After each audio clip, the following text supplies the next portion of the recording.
श्रोता प्रेमियों, मैं राम सागर शास्त्री आप लोगों के समक्ष रखने जा रहा हूं नक्षत्र और रोग तथा नक्षत्र संबंधी कार्य। देखिए, सोमवार को अश्विनी नक्षत्र होने से रोगी को 21 दिन की पीड़ा होती है। बुधवार को भरणी होने से 21 दिन का महा कष्ट होता है। गुरुवार को कृतिका होने से 18 दिन का कष्ट होता है। शनिवार को रोहिणी होने से रोगी को 7 दिन की पीड़ा होती है। शनिवार, रविवार, सोमवार को मृगशिरा होने पर रोगी को अत्यंत कष्ट होता है। मंगल या शुक्रवार को आद्रा होने से महा कष्ट प्राप्त होता है। बुधवार या शनिवार को पुनर्वस होने से 25 दिन तक कष्ट रहता है। शनिवार को पुष्य नक्षत्र होने से 13 दिन तक कष्ट रहता है। अश्लेषा को सोमवार या शुक्रवार होने से अत्यंत कष्ट होता है। रविवार, बुधवार, शनिवार को मघा नक्षत्र होने से 11 दिन का कष्ट होता है। सोमवार, गुरुवार को पूर्वा फाल्गुन नक्षत्र होने से 11 दिन का कष्ट होता है। सोमवार, गुरुवार को उत्तरा फाल्गुनी नक्षत्र होने से 11 दिन का कष्ट होता है। रविवार, शनिवार, बुधवार को हस्त नक्षत्र होने से 15 दिन तक रोग पीड़ा रहती है। सोमवार, गुरुवार को चित्रा नक्षत्र होने से 7 दिन तक कष्ट रहता है। रविवार, शनिवार, बुधवार को स्वाति नक्षत्र होने से 20 दिन तक कष्ट रहता है। रविवार, सोमवार, शनिवार को विशाखा नक्षत्र होने से अति कष्ट होता है। बुधवार को अनुराधा होने से 8 दिन कष्ट रहता है। गुरुवार को ज्येष्ठा नक्षत्र होने से 20 दिन तक रोग रहता है। रविवार, सोमवार, शनिवार को मूल नक्षत्र होने से अति कष्ट होता है। सोमवार, बुधवार को पूर्वाखांड नक्षत्र होने से 8 दिन तक कष्ट होता है। गुरुवार को पूर्वाखांड होने से 9 दिन तक कष्ट रहता है। रविवार, शनिवार को श्रवण नक्षत्र होने से 5 दिन तक कष्ट होता है। रविवार, मंगलवार को धनिष्ठा नक्षत्र होने से अति कष्ट होता है। शतभिषा नक्षत्र यदि गुरुवार या शुक्रवार को पड़े तो 40 दिन तक कष्ट रहता है। रविवार, सोमवार, शनिवार को पूर्वा भाद्रपद होने से अत्यंत कष्ट रहता है। सोमवार, बुधवार को उत्तरा भाद्रपद होने से 10 दिन तक कष्ट रहता है। गुरुवार, शुक्रवार को रोहिणी नक्षत्र होने से 18 दिन तक कष्ट रहता है। देखिए, अश्विनी के अधिपति अश्विनी कुमार, भरणी के यम, कृतिका के अग्नि, रोहिणी के ब्रह्मा, मृगशिरा के चंद्र, आद्रा के शिव, पुनर्वस के अदिति, पुष्य के गुरु, अश्लेषा के वासुकी, मघा के अर्यमा पितर, पूर्वा फाल्गुन के भगवती, उत्तरा फाल्गुन के अर्यमा पितर, हस्त के सूर्य, चित्रा के विश्वकर्मा, स्वाति के वायु, विशाखा के इंद्राग्नि, अनुराधा के अधिमित्र, ज्येष्ठा के इंद्र, मूल के राक्षस, पूर्वाखांड के वरुण, उत्तराखंड के विश्वदेवा, श्रवण के विष्णु, धनिष्ठा के वसु, शतभिषा के वरुण, पूर्वा भाद्रपद के अजैकपाद, उत्तरा भाद्रपद के आयुर्बुधन तथा रेवती के पूखा अधिपति हैं। रेवती में उत्पन्न मनुष्य के पैरों में पीड़ा, चित्त भ्रम, बात पीड़ा, ज्वर आदि का कष्ट रहता है। उत्तरा भाद्रपद वाले को अतिसार, शूल, बात रोग, पीलिया की समस्या रहती है। पूर्वा भाद्रपद वाले को उल्टियां, शरीर पीड़ा, व्याकुलता रहती है। शतभिषा वाले को जल भय, सन्निपात, ज्वर, बात, पीड़ा, बुखार की संभावना रहती है। धनिष्ठा नक्षत्र वाले को मूत्रकृच्छ, रक्त विकार, अतिसार, ज्वर आदि की पीड़ा रहती है। श्रवण नक्षत्र वाले को अतिसार, पीड़ा, ज्वर, बेचैनी रहती है।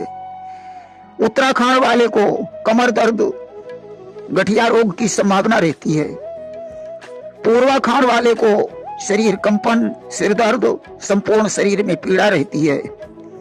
मूल नक्षत्र वाले को सदैव रोग रहता है, सन्निपात, ज्वर, हाथ पैरों में सुन्नी, मंद रक्तचाप, पेट मुख संबंधी समस्या रहती है। ज्येष्ठा वाले को पित्त रोग, कंपन, चित्त में व्याकुलता, काम में मन नहीं लगता है। अनुराधा वाले को तीव्र बुखार, सिर दर्द रहता है। विशाखा नक्षत्र वाले को सर्वांग पीड़ा, विकलता, बगल में फोड़ा, हाथ में फोड़ा की संभावना होती है। स्वाति नक्षत्र वाले को भूत बाधा की संभावना रहती है। चित्रा वाले को अनेक रोग जो समझ में नहीं आते हैं। हस्त नक्षत्र वाले को सर्वांग पीड़ा रहती है। उत्तरा फाल्गुन वाले को पितृ पीड़ा रहती है। पूर्वा फाल्गुन वाले को देवी पीड़ा की संभावना रहती है। मघा वाले को पितृ, भूत, पिशाच पीड़ा की संभावना रहती है। अश्लेषा नक्षत्र वाले को सर्प भय, विष पीड़ा की संभावना रहती है। पुष्य नक्षत्र वाले को लीवर संबंधी रोग की संभावना रहती है। पुनर्वस नक्षत्र वाले को रोग शोक अधिक रहता है। आद्रा नक्षत्र वाले को मस्तक पीड़ा, मृगशिरा वाले को नजला, जुकाम, खांसी, जूड़ी, मलेरिया की संभावना रहती है तथा रोहिणी नक्षत्र वाले को ज्वर, सिर दर्द, बगल में दर्द की संभावना। कृतिका नक्षत्र वाले को बेचैनी, भरणी वाले को त्रिदोष की संभावना, अश्विनी वाले को लकवा, पाचन तंत्र की समस्या हो सकती है। लेकिन नक्षत्रों की 5 संज्ञाएं हैं। नंबर 1 ध्रुव, जैसे रोहिणी, उत्तरा फाल्गुनी, उत्तराखंड, उत्तरा भाद्रपद, इनमें ग्रहारंभ, उपनयन, कृषि, बाग बगीचा लगाना तथा स्थायी कार्य शुभ होता है। नंबर 2 चर, जैसे पुनर्वस, सात, श्रवण, धनिष्ठा, शतभिषा, इनमें यात्रा, फुलवारी, सवारी, नृत्य गीत तथा अल्प काल में होने वाले कार्य शुभ हैं।